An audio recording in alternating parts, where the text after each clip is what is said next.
not, but it did, so it's fine.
Hey guys, welcome to Table Community. I'm Aubrey. If you don't know me, man, we got a full band today.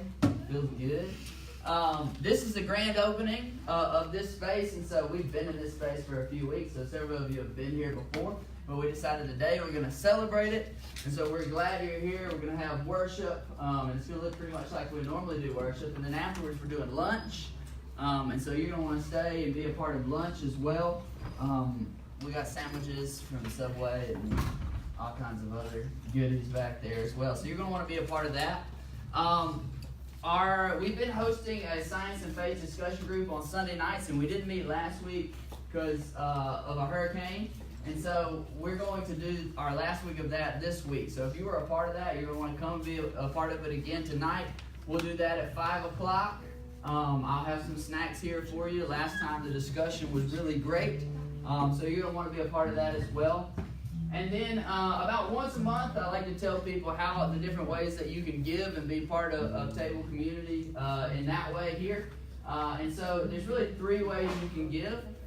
We passed the offering during the last song. We passed the bucket.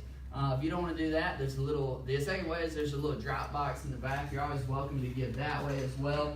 And then you can give online. And so most of the people who give regularly are part of our church. The way they do that is they give online because you can set up reoccurring gifts and those kinds of things. And I always say, hey, that's the best way to do it because then you only have to make one spiritual decision instead of a spiritual decision every time you go to give. So I believe that's a great way to do it. But we're going to worship today. It's going to be really great. We've got some new guys up here with us today, Leo and Jonathan. This is their first time up here with us, and so we're really excited that they're serving with us in that way. And so we're going to pray, and then we'll just jump right into it. Dear God, thank you so much for today. Thank you for the gift of a space, God, that we can use and we can come and we can worship together. We just ask that it is a tool that you use to bless people where they are in their lives, and that people can come to know you and they can come to know each other and have relationships with each other and with you the way you always intended it to be from the very beginning. And so, God, we just turn our praises to you, and we just invite Holy Spirit into the room today and just draw our attention to who you are and who you revealed yourself to be through the person of Jesus.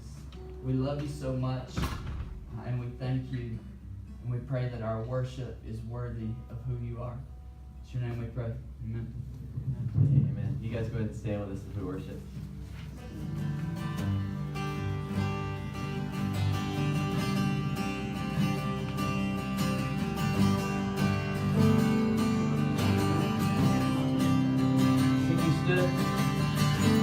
You stood outside my grave with tears still on your face.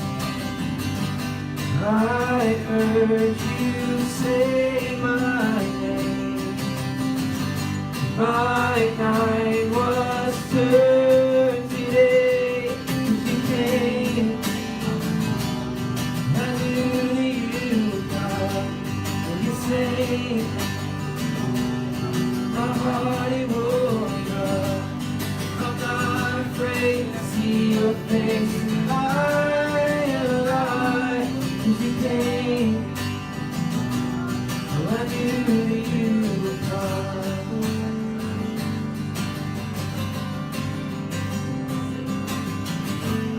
You said there's only sleeping. With one word my heart was beating. I rose up from my grave. My fear was turned to flame. 'Cause you came. Oh, I knew that you would come. And you say, in my heart it woke up. I'm not afraid to see your face. I am alive, 'cause you came. Oh, I knew that you would come. You came. Yeah, I knew that you would come. And you say, in my heart it woke up. So I'm not afraid to see your face. I am alive, 'cause you came. Well, I knew that you would come.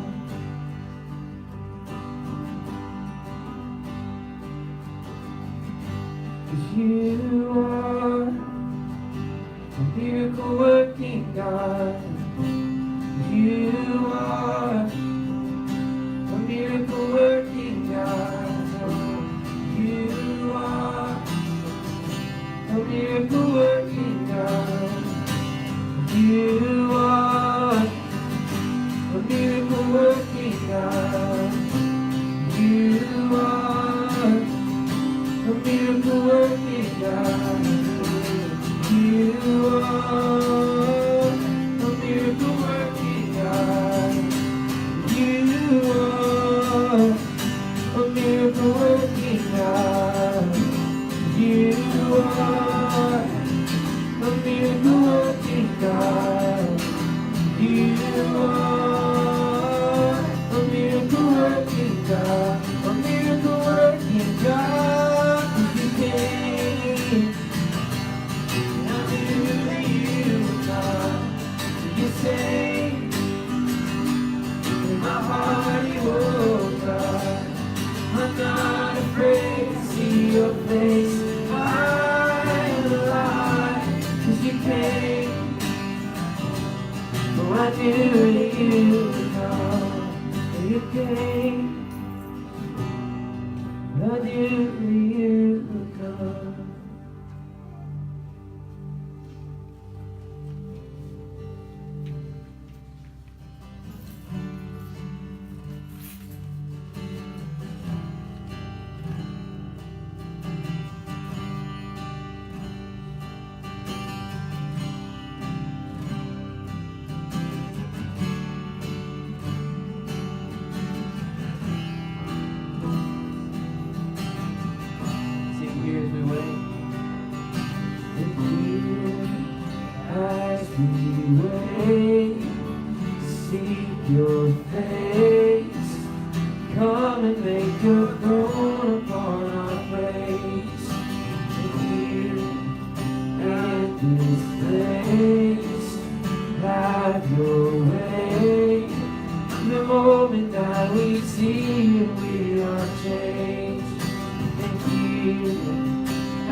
this place.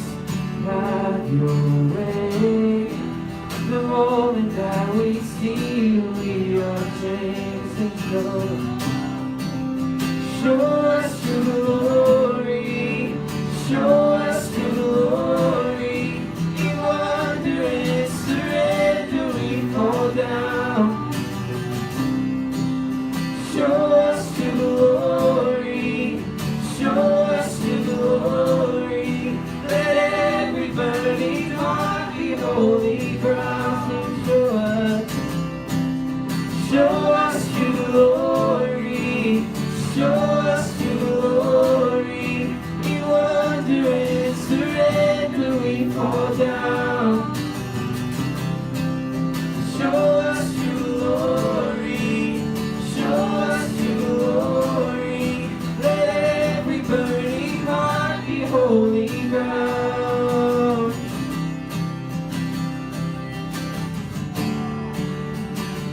Holy ground.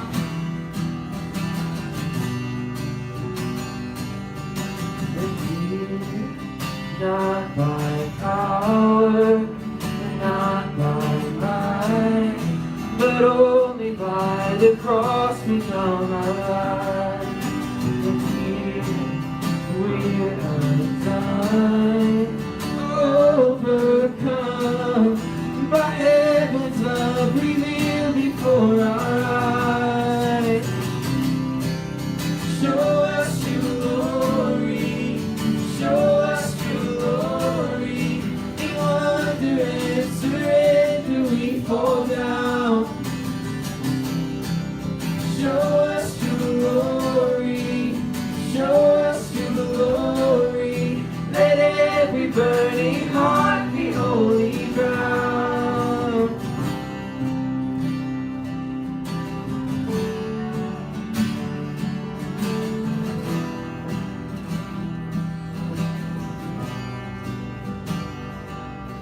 The chains fall, fear, thou, here, now. Jesus, you change everything. Lives, heal, hope is found. Here now. Jesus, you change everything. Chains fall, here now. Jesus, you change everything. Lives, heal, hope, found here now. Jesus, you change everything. Take hold, fear, bow here now.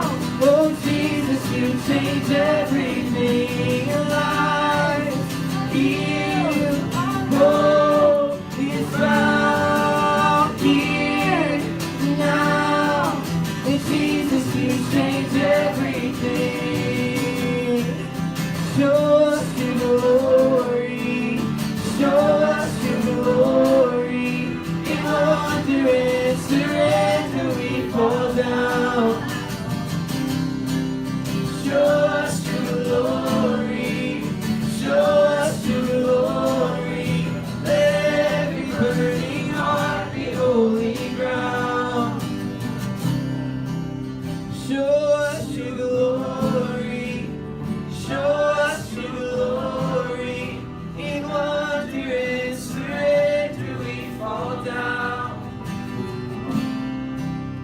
Show us your glory. Show us your glory.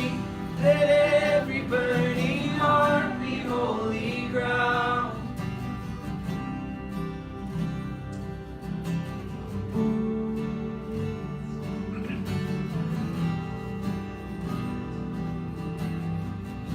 Let's pray together.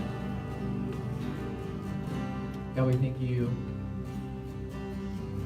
for your Son, Jesus. We thank you for your sacrifice for us. Lord, we thank you that we get a chance to worship together in freedom, God, because of that sacrifice.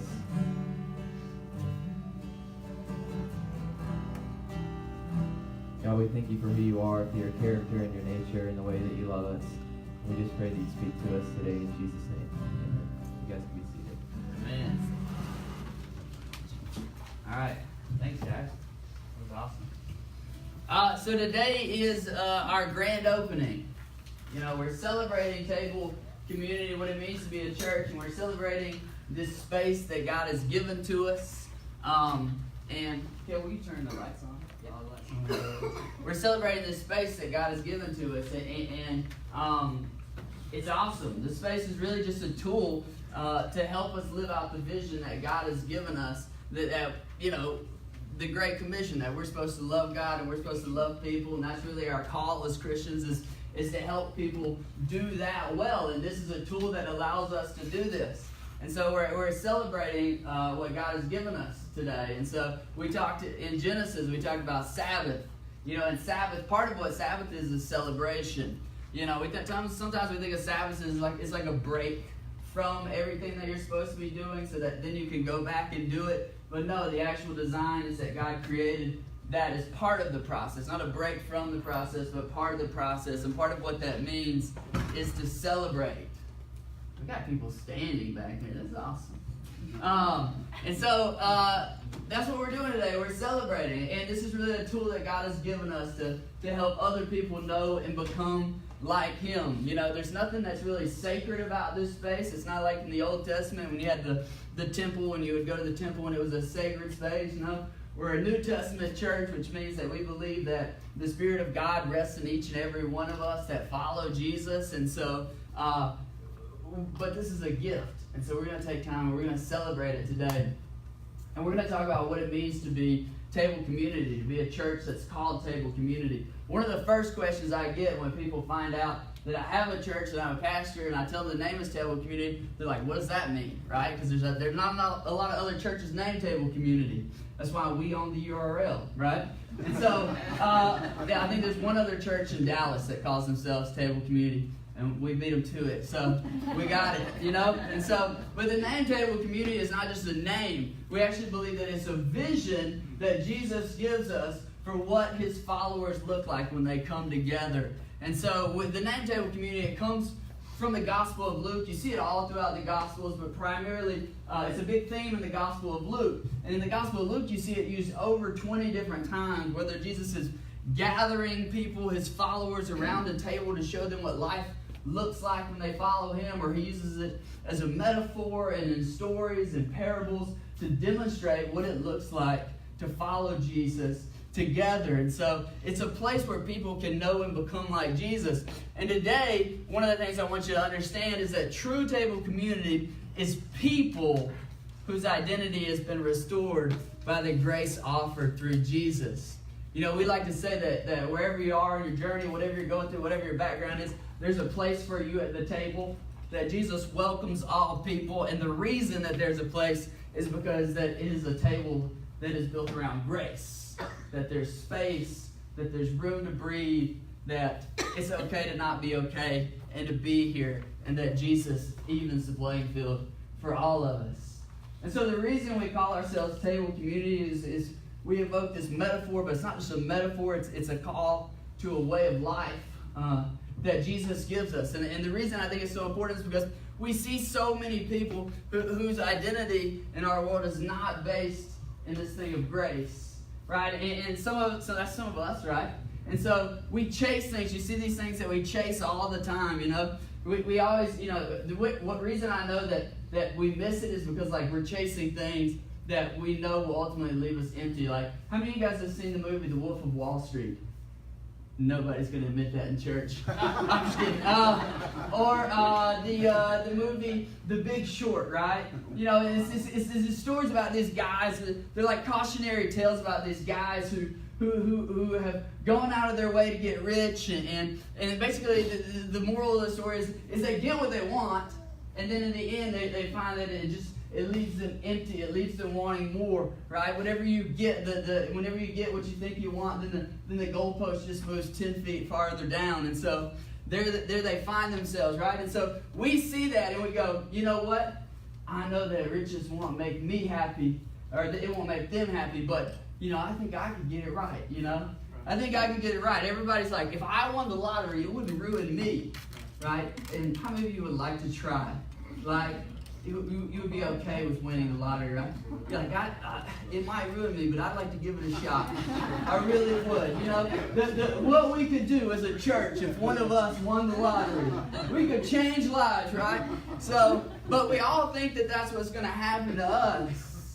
And there's this arrogance that we just believe that I'll get it right, And there is actually a way to be rich, and there's a way to be poor, and there's a way to really fall wherever you fall within society and be okay, but you have to be rooted in the grace that Jesus provides us and that we find at the table.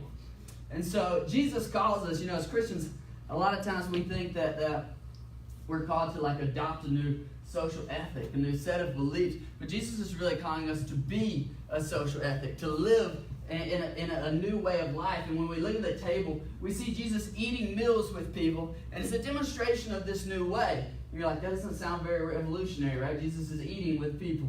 We all eat with people, but when we get into the context, kind of the historical, anthropological background here, we see that the table becomes a metaphor for who's in and who's out, right? It's a place that creates boundaries, right? It's symbolic of human interaction, and there's feelings and associations that we have based on who we sit at the table with, right? It mediates our social status. If you don't believe this, just remember high school, or remember the lunchroom, right? I'm sure it's still true, but in the lunchroom, there was the table where the cool kids sat, right? And there's the jocks and the nerds and the losers, and some of you are at that table, and I'm sorry, there's space at this table for you today, but it mediates social status, who you eat with, and what you eat, and where you eat, and where you sit at the table does that.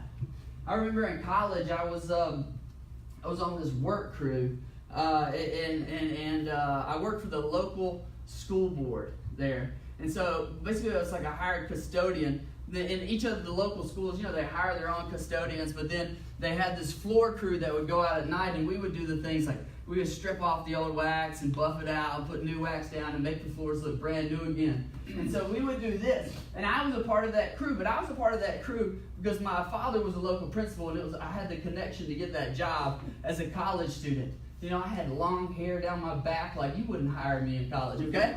And so, but I had a connection, so I got this job. But the school board was located kind of on the rougher side of town. It was in a largely African-American community, it's minority community, very impoverished community. So the other people that were on the crew with me, they were all African-American, and they were their 40s, 50s, and 60s. And so these are grown men who are working minimum wage jobs, and so it was a different crew, and I was this college kid. I went to a public university. As a white guy, I was that was normal, right? It was a different environment. So when we went home from the work crew, we went to different places. But the way that I knew that I was part of the work crew, that we were friends, is when we began to eat together.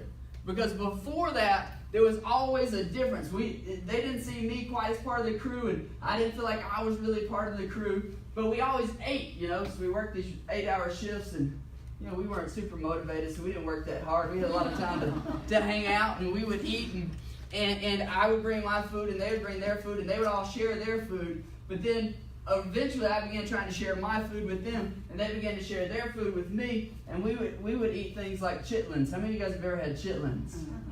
Right? Not a lot of people have had chitlins, because it's not something that middle-class white people eat, okay? It is a staple in the African-American community. You're like, what is chitlins?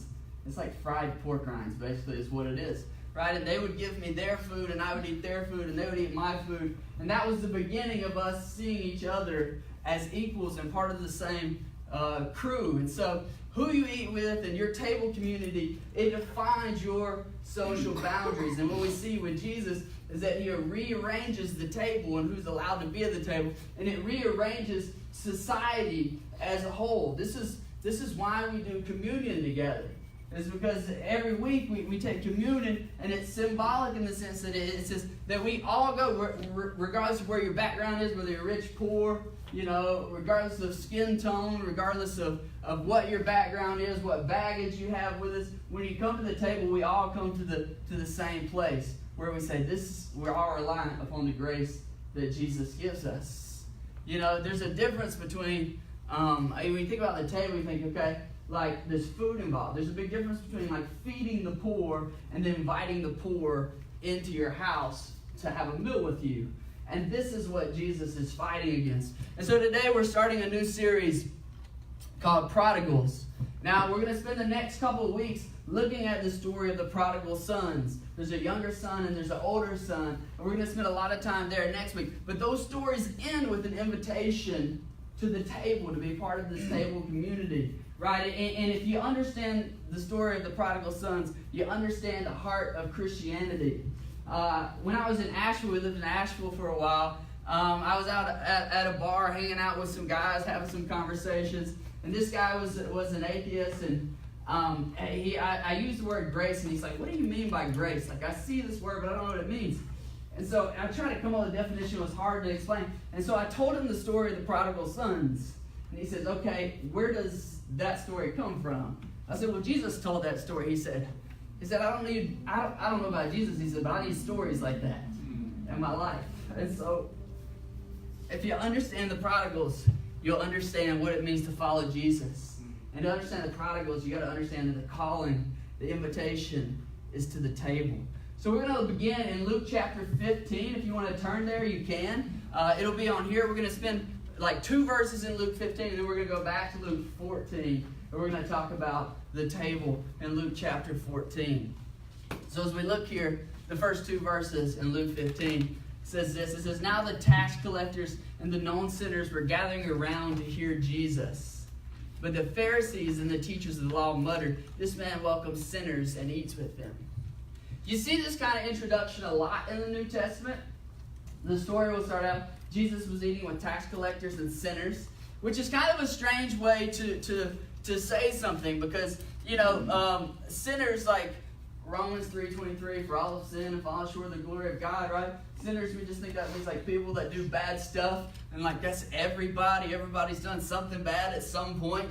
And so you read that and you go, tax collectors and sinners. That seems kind of like tax collectors get their own category.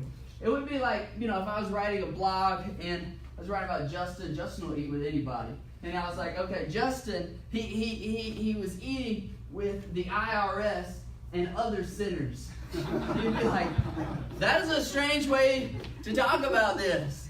And so there was an insight that I came across recently. And the reason that it says, sometimes it'll just say sinners, sometimes it'll say non-sinners, your translation might say notorious sinners, is because these people, they were known for their sins. So you think they must be really, really bad people. Well, on the surface, that might be true, but there's actually something else going on right there.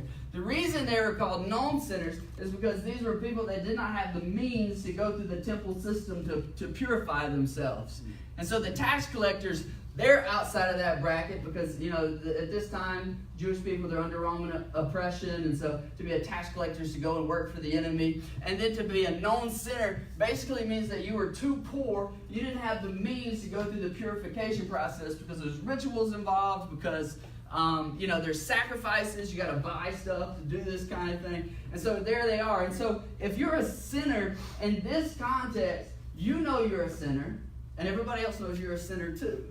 And so you're a known sinner. And so when I came across this insight, I was like, well, this kind of changes the whole passage and the way I'm reading it. And so on the surface, we just think of a sinner as like a bad person. The Bible uses it to say like a sin is just bad stuff that we do. Of course it does it there. But in this context, when you see tax collectors and sinners, that's just the surface. It's saying a lot more than that right there. And so you can see like the tax collectors and lawyers, right? These are people that they've opted out of that system so that it doesn't work for them. And so they're out. They can't possibly make themselves pure. Jesus eats with lepers. Lepers are people that have like disease so that they're not allowed to be around other people. If you're not allowed to be around other people, then you're not allowed to go through the purification process that you see in the temple, right? These are women of kind of ill repute, right? These are women that have really bad reputations.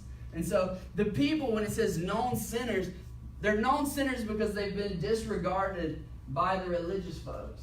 There are people that could have gone out of their way to pay their way through the religious system, but they haven't. And so they've been disregarded. They've been put aside. And that's who we see Jesus eating with, right? The people that didn't have the means to go through the system. So this is the basis for what we're talking about. So when you go to Luke chapter 14, we're not going to read all of Luke chapter 14. What you'll see is there's 3 tables in there. The first table is Jesus. It says Jesus enters the house of the Pharisees and eats with them. Okay, now the Pharisees, they're the religious elite. They're kind of the establishment, so to speak, right? And so Jesus is eating with the establishment, so he's probably upsetting like the social liberals of the day. This is John Gray goes to the White House and everybody gets mad at him about it, right? Because everybody thinks association with certain people means you're endorsing them. But Jesus doesn't see that. He sees this as a mission field. And so he's with them. He's with their religious elite. And then he heals somebody with dropsy on the Sabbath. Right? So here he is. He's doing social justice on the Sabbath.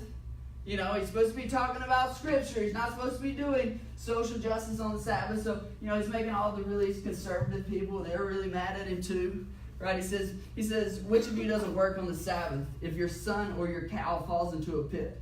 Which tells you how much the cow was worth to them. He says, don't you rush in to get him out? Again, they could not answer.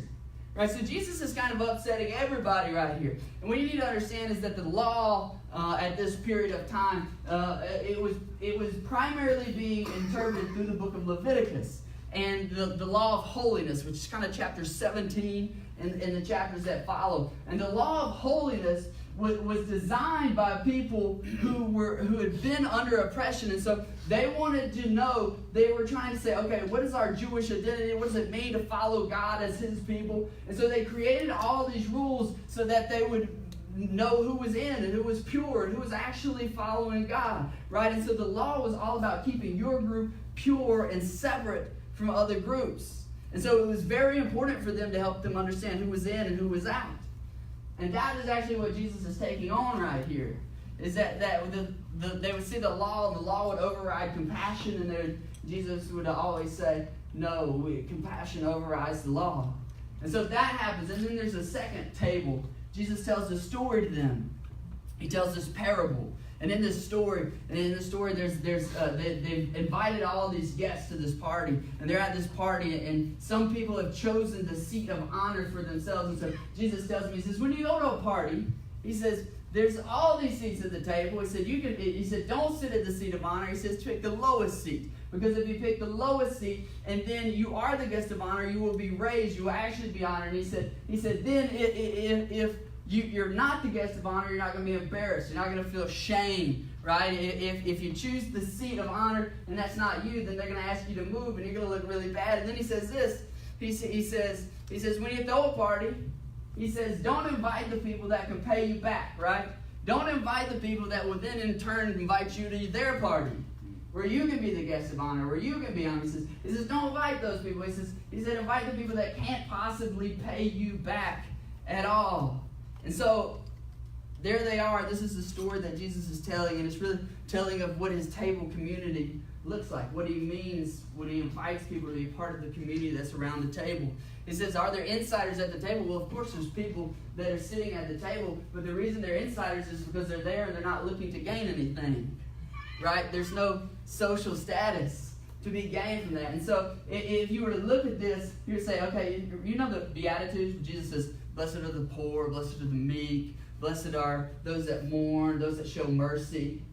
If you think about what those are Beatitudes are saying, blessed are those that have opted out of the game.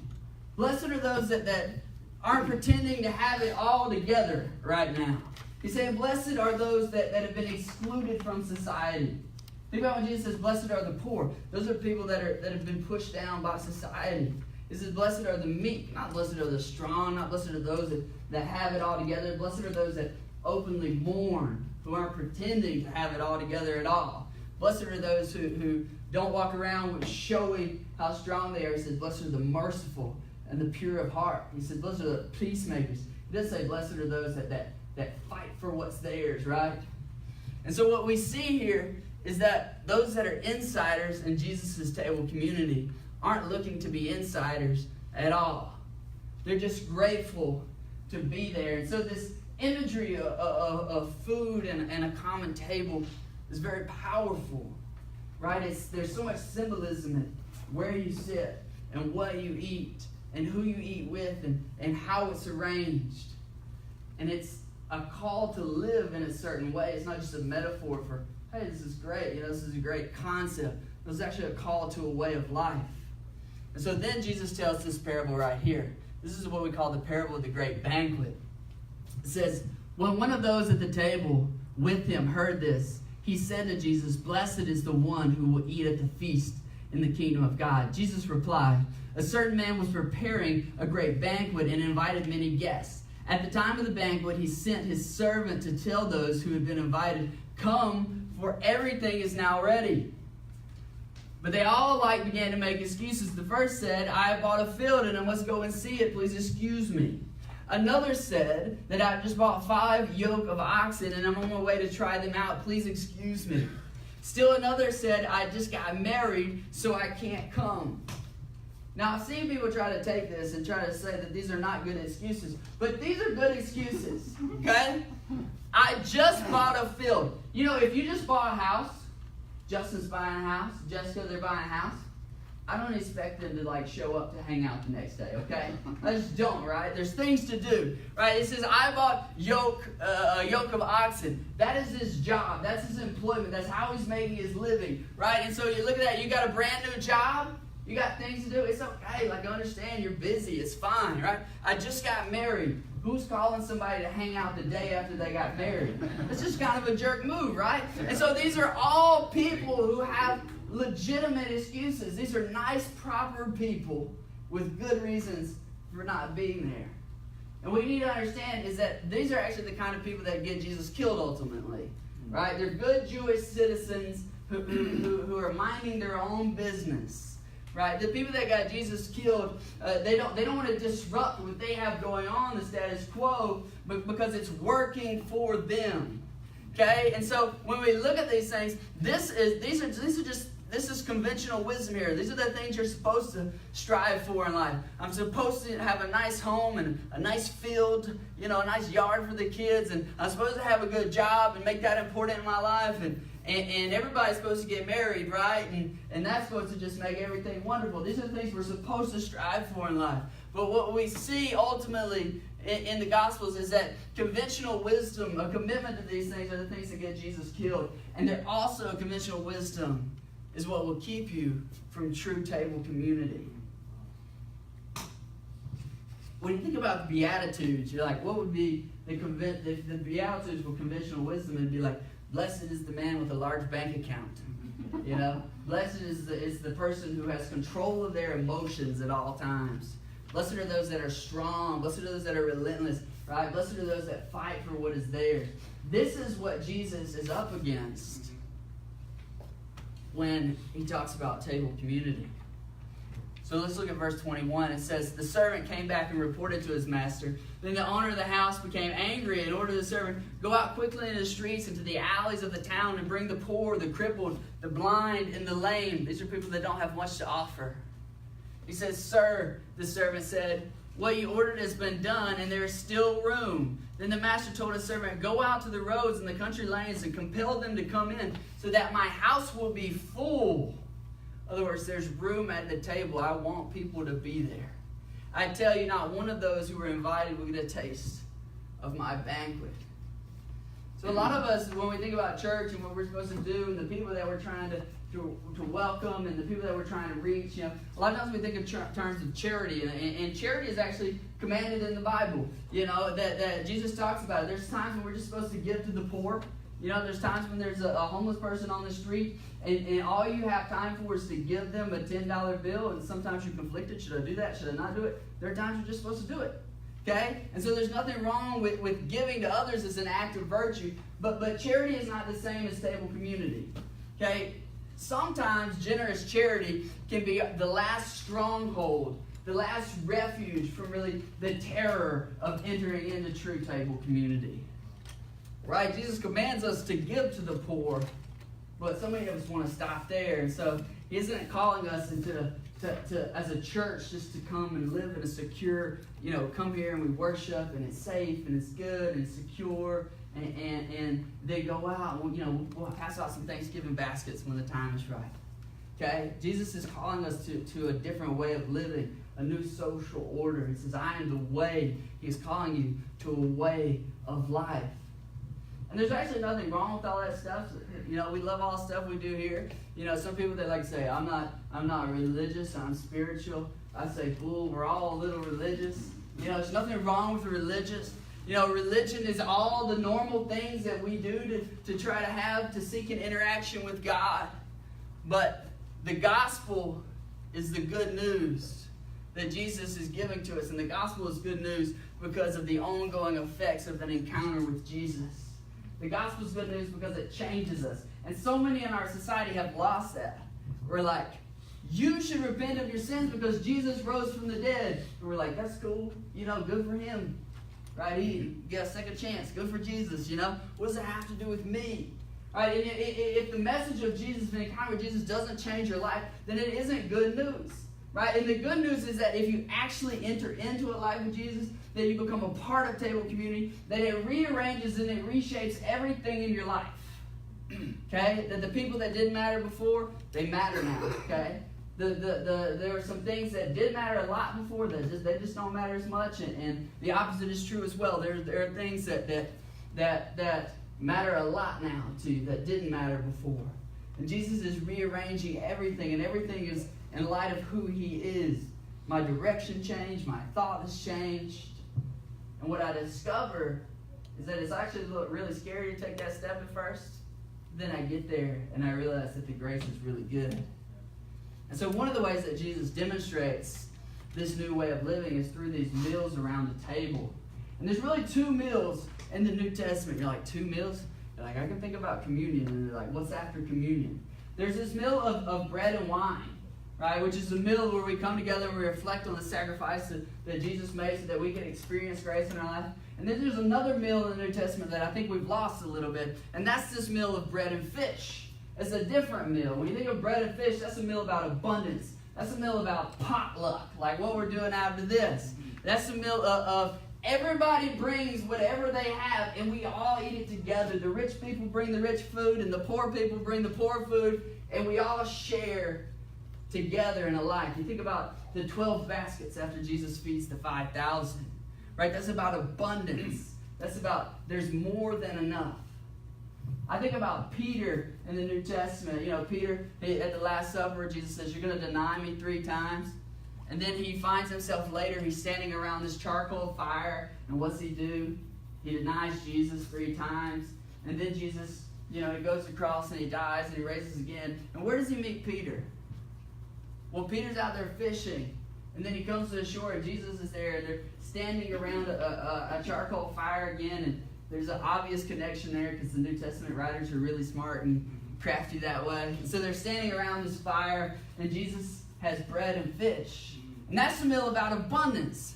That Peter is like, Peter knows, he's like, I denied you 3 times, and yet here you are, you're showing back up. And that's the thing of, I really messed this up.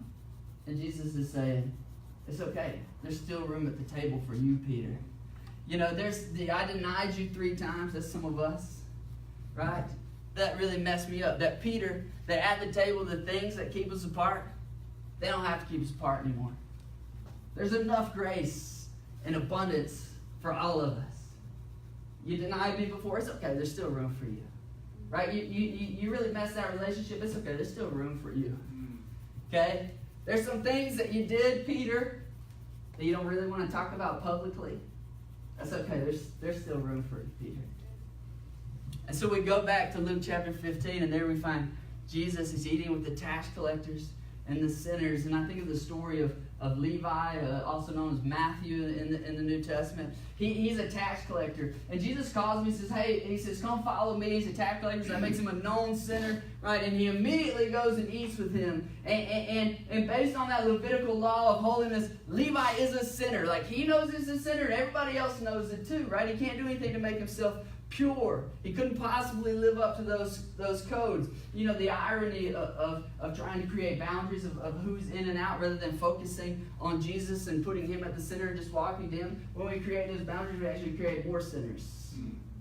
You know, we create more sinners. There are people that we look at just the same way and we say, you're outside of that, so you can't possibly begin to know and become like Jesus. You know, location, job, money, those are things that kept people out of the temple. It made them sinners. You think about the shepherds in the New Testament.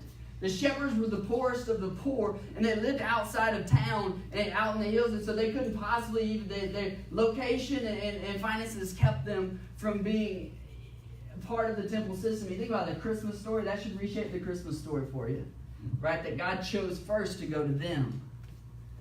And so society, our society today, it isn't much different, right? We still look down on the poor.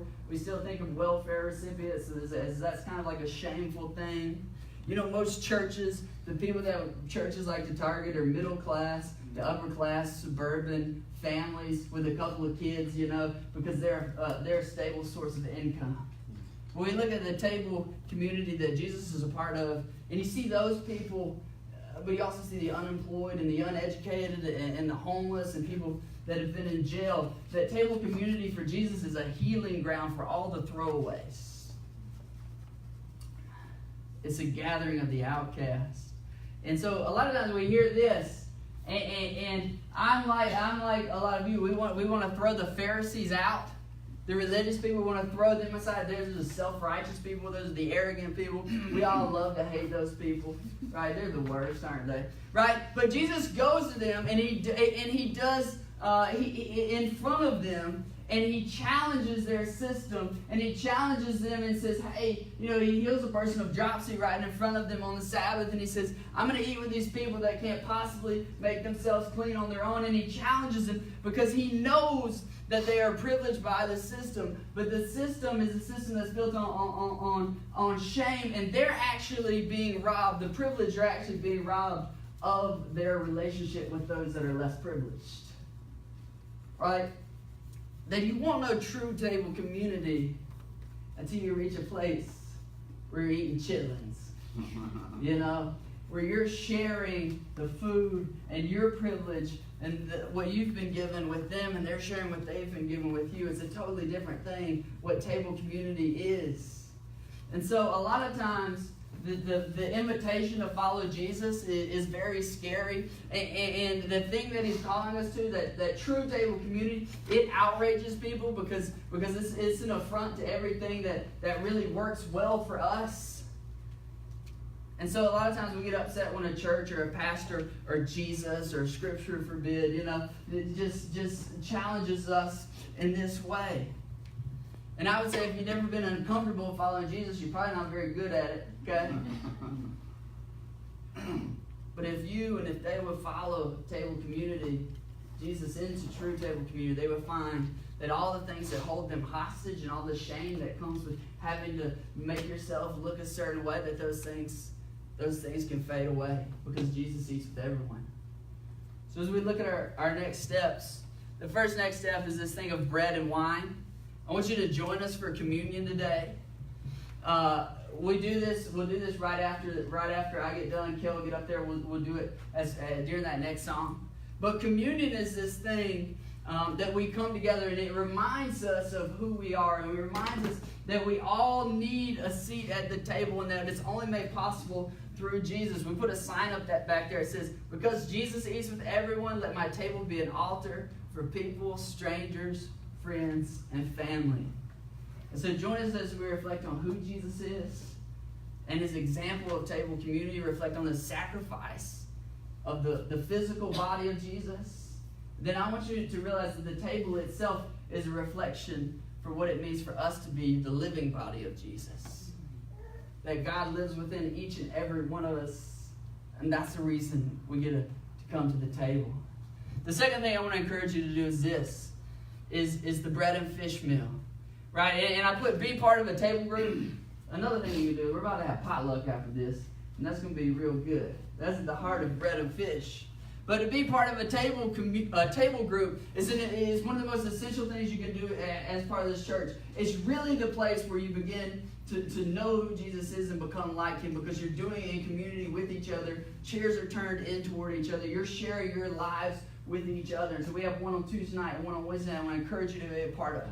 We have it set up so there are weeks that are just designed so that you can belong, that you can feel comfortable there. There are weeks that are designed around growth, that I can grow, that I can know and become like Jesus. We have weeks set aside where we just do things to reach our community, to show people the love of who Jesus is. And ultimately, an invitation to be part of be part of a true table community is an invitation to know and become like Jesus. People want to know. People are like, when do you get saved? Well, it just happens the moment you start to make decisions differently because you follow Jesus. That's what it means. And so I want to invite you to be a part of that today. You know, and if you want to talk to somebody today during communion, Justin is going to stand in this back corner over there by the gift box. You want somebody to pray with, he'll be over there to pray with you. And this table community is one of those things that's actually kind of scary on the surface. It sounds really good, but then you get into it and you're like, oh, that's kind of scary. Because here's the deal, right? We like the idea of a church where everyone is welcome, but the problem with that is like everyone is welcome, right? You want a church where you feel comfortable being in and being a part of. And I've had conversations this week with people and I'm like, you two people are together and I can't believe that this works for you. And it's amazing because you're coming from such different places, but you want something where it's comfortable for you. But that means there's probably going to be some other people in the room that make you uncomfortable because you wouldn't come to the same table with them outside of the grace of Jesus. But once you step into a relationship with Jesus, what you find is that true table community is very liberating, right? I'm not defined by my bank account here. You know, I'm not defined by how well I'm put together or how strong I am. I'm not defined by the positions that I defend on Facebook here, okay? The true table community is people whose identity has been restored by the grace that's offered through Jesus. So we're going to pray, and then we're going to move into a time of communion. If you need to talk to somebody, Justin will be in the corner. And so we want to invite you to come and share the table of Jesus with us. Dear God, thank you so much for today. Thank you for your son. Thank you for his sacrifice and what that means. That it means that we get to have grace in our own lives. That we get to be a community that you describe, that we see in the New Testament around the table. That regardless of where we are on our journey and what our background is and whether we're rich or poor, make a lot of money or came from this country or some other country, that when we come to you, everything is an even playing field because we all are there because we need what only you can offer.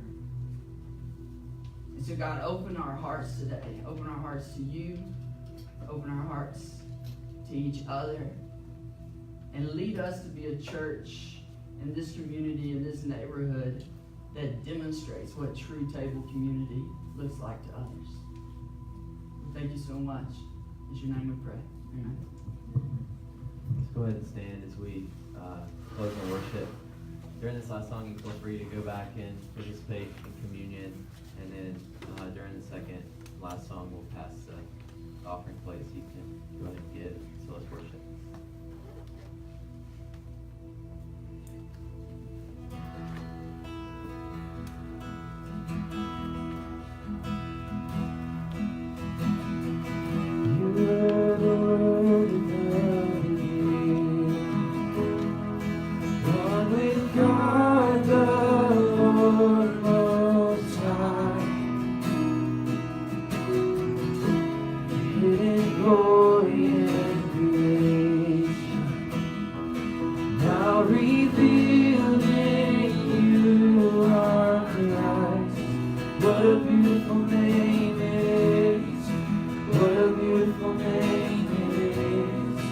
The name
What a wonderful name it is.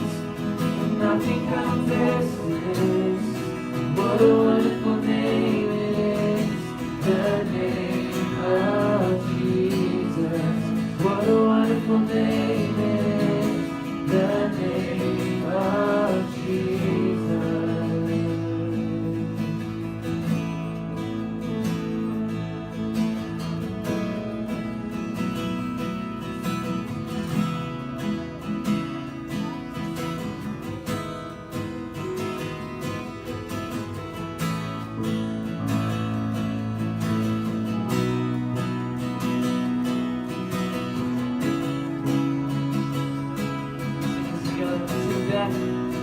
Death could not hold you.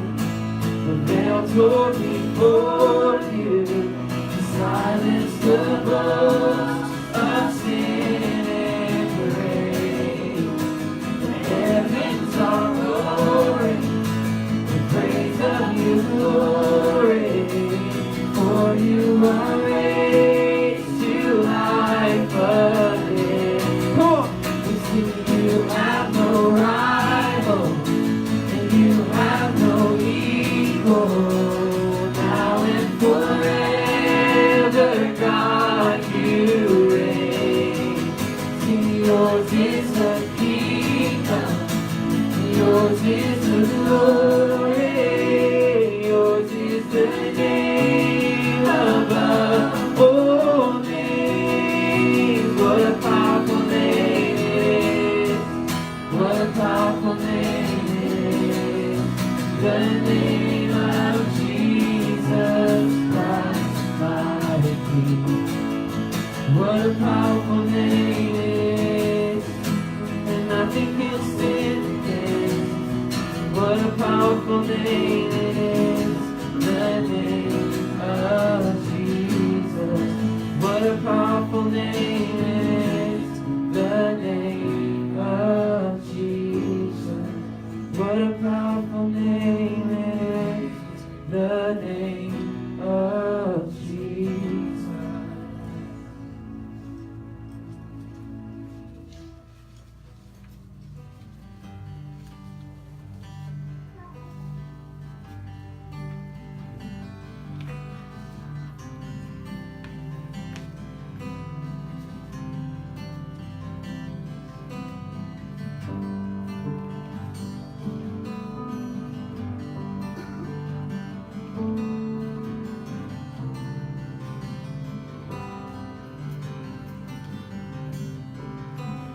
Before he spoke creation, the God of heaven knew our name.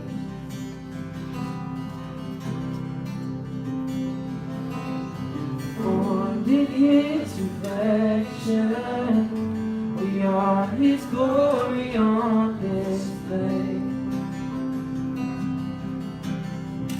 And his heart is good. He is always kind. With a cross he proved he is on our side. We are the sons, we are the daughters of God. No matter where we go, we're close to the Father's heart. Though we stumble, he will not let us fall. We are the Lord's, and he will never forsake his own. We are the sons, we are the daughters of God.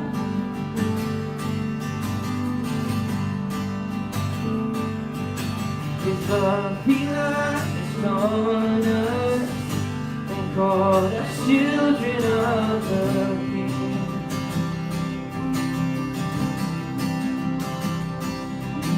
And in his love and kindness, he chose the lowly and the weak. And his heart is good, he is always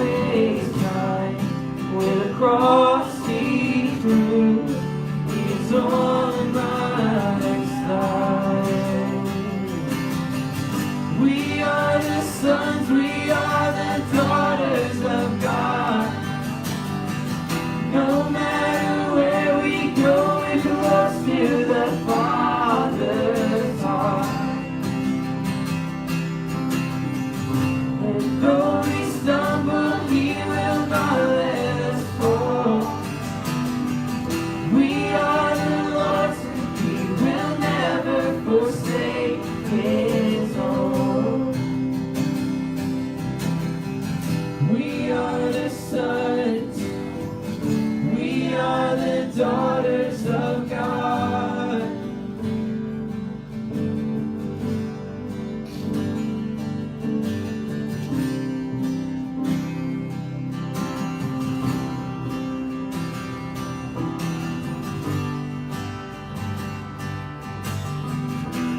Sing it together when the lies. And when the lies speak louder than the truth, remind me that I belong to you. And when I can't see past the dark of night, remind me you're always by my side. And when the lies speak louder than the truth, remind me that I belong to you. And when I can't see past the dark of night,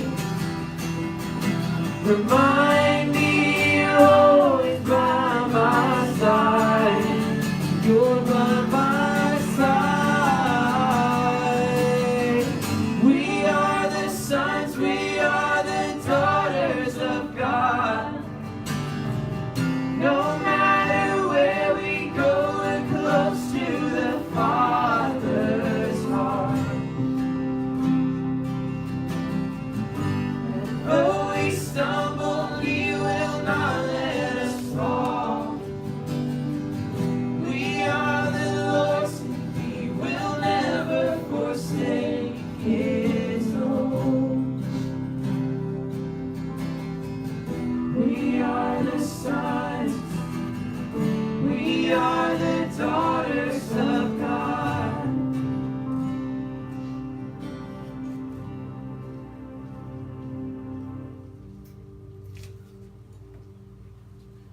Good morning.